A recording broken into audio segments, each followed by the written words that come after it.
اعوذ باللہ من الشیطان الرجیم بسم اللہ الرحمن الرحیم الحمد لأہلہ والصلاة علی اہلہا اما بعد فقد السلام علیکم ورحمۃ اللہ وبرکاتہ۔ آؤ کتاب پڑھیں۔ پیج نمبر 346 تک گفتگو کتاب المراجعات کا ترجمہ مذہب اہل بیت دین حق ہم آپ کی خدمت میں پیش کر رہے ہیں اور حدیث غدیر کے تواتر کے بارے میں بات ہو رہی ہے۔ آئیے گفتگو کے سلسلے کو وہیں سے شروع کرتے ہیں کہ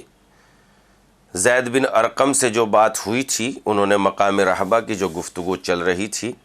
اس کے بعد گفتگو کا سلسلہ اس انداز میں شروع ہوتا ہے کہ میں کہتا ہوں کہ زید بن ارقم کی گواہی کو رہبہ میں امیر المومنین کے بیان کے ساتھ ملا لیا جائے تو اس حدیث کے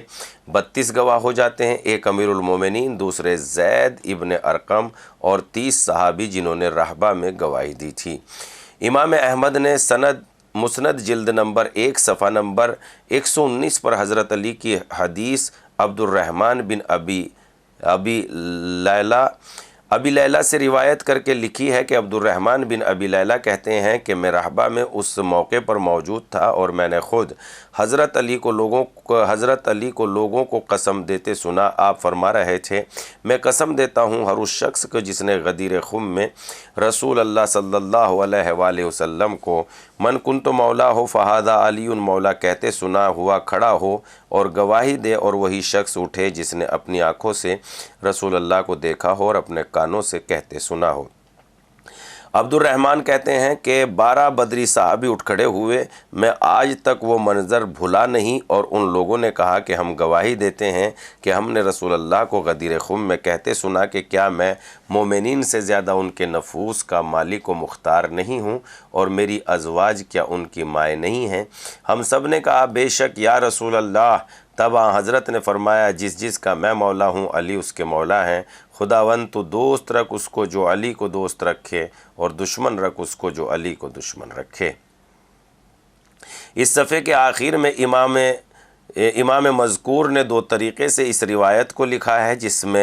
میں سے ہے حضرت نے فرمایا خداوندہ تو دوست رکھ اس کو جو ان کو دوست رکھے، اور دشمن رکھ اس کو جو ان کو دشمن رکھے، اور مدد کر اس کی جو ان کی مدد کرے، اور ذلیل و خوار کر اس کو جو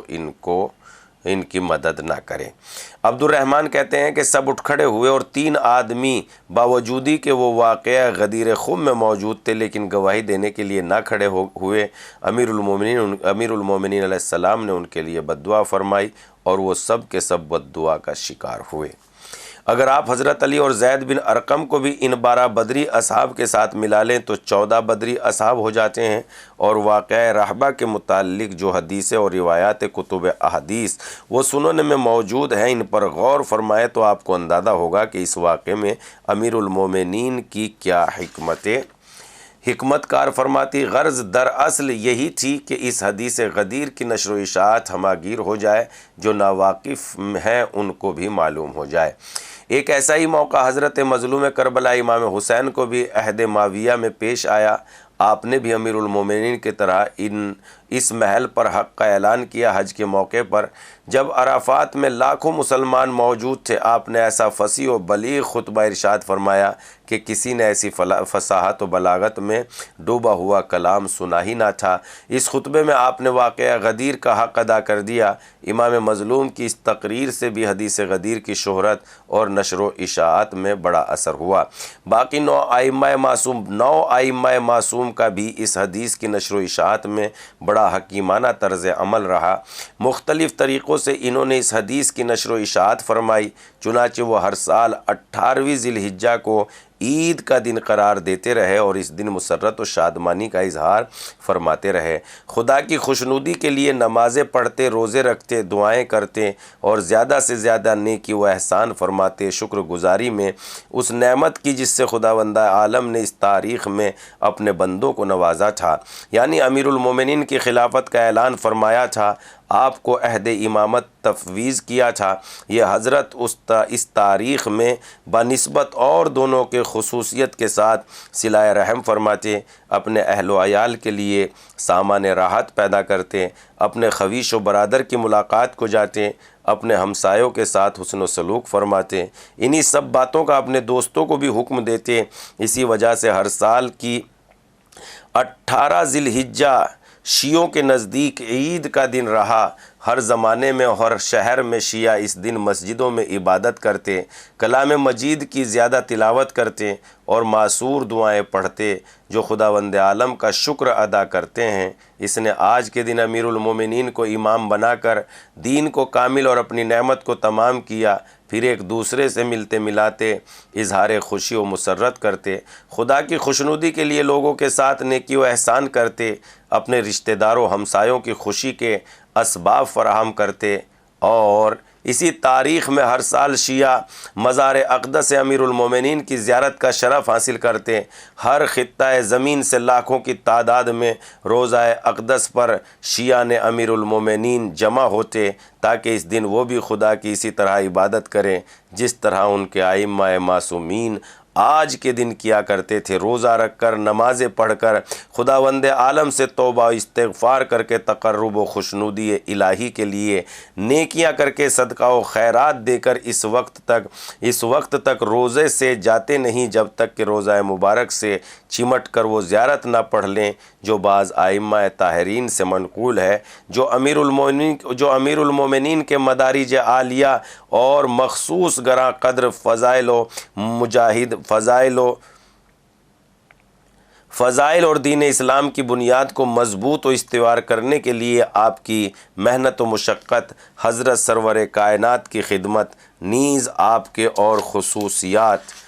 خصوصیات فضائل، جس میں یہ بھی ہے کہ حضرت نے آپ کو اپنا جانشین بنایا اور یوم غدیر آپ کی خلافت کا اعلان فرمایا۔ ان سب باتوں کی گواہی پر مشتمل شیعہ ہر سال ایسا کرتے ہیں۔ ان کا وتیرہ بن چکا ہے۔ شیعوں کے خطبہ و مقررین کا دستور ہے کہ وہ ہر شہر میں، ہر مقام پر، ہر اپنی تقریر میں حدیث غدیر کو بہترین اسلوب اور بہترین عمدہ پیرائے میں بیان کرتے۔ ان کی کوئی تقریر حدیث غدیر کے تذکرے سے خالی نہیں ہوتی۔ اس طرح قدیم شعراء اور نئے دور کے شعراء کی بھی یہ عادت ہمیشہ رہی ہے کہ وہ اپنے فضائل میں واقع غدیر کو نظم کرتے آئیں۔ لہذا شیعوں کے یہاں جس حدیث کو اتنی اہمیت حاصل ہو، اس کے بطریق اہل بیت ہو، شیعہ نے اہل بیت متواتر ہونے میں تو کسی شک و شبہ کی گنجائش ہی نہیں ہے، کیونکہ انہوں نے اس حدیث کو بعین ہی اس کے الفاظ میں محفوظ رکھنے میں جتنی احتیاط کی ہے، اس کے تحفظ و انضباط و نشر و اشاعت میں جتنی قد و کاوش سے کام لیا ہے، وہ انتہا درجے کو پہنچی ہوئی ہے۔ آپ شیعہ کتب و احادیث ملاحظہ فرمائیں، ان میں یہ حدیث بے شمار طریق و طرق سے، اسناد سے مروی ہے، جس کا اندازہ نہیں کیا جا سکتا۔ اگر اس کی زحمت گوارا فرمائے تو شیعوں کے نزدیک اس حدیث کا متواتر ہونا روز روشن کی طرح واضح ہے، بلکہ میں تو یہ کہتا ہوں کہ بلحاظ اصول فطرت حضرات اہل سنت کے یہاں بھی اس حدیث کے متواتر ہونے میں کوئی شک نہیں ہے۔ صاحب فتاوی حامد یہ ایسا متعصب شخص، مگر انہوں نے بھی اپنی کتاب الصلاۃ الفاخرہ فی الاحادیث المتواترہ میں اس حدیث کے متواتر ہونے کا صاف صاف اقرار کیا ہے۔ علامہ سیوطی اور انہی جیسے دیگر حافظان حدیث نے بھی اس کے تواتر کی تصریح کی ہے۔ علامہ جریر طبری، جن کی تفسیر مشہور ہے اور تاریخ بھی، احمد بن محمد ابن سعید بن عقدہ اور محمد بن احمد بن عثمان ذہبی نے تو اس حدیث کو اتنا اہم سمجھا کہ مستقل کتابیں مخصوص حدیث غدیر پر لکھی اور ان تمام طریقوں کو اکٹھا کرنے کی کوشش کی جن طریقوں سے یہ حدیث مروی ہے۔ علامہ طبری نے اپنی کتاب میں 75 طریقوں سے اور ابن عقدہ نے اپنی کتاب میں 105 طریقوں سے اس حدیث کو لکھا ہے۔ ناظرین، ہماری گفتگو پیج نمبر 346 سے شروع ہو کر 352 تک پہنچ چکی ہے۔ وقت ہمارا تمام ہو چکا ہے، اس لیے ہم آپ سے رخصتی کی گزارش چاہتے ہیں اور انشاءاللہ آپ کی خدمت اسی طرح کرتے رہیں گے۔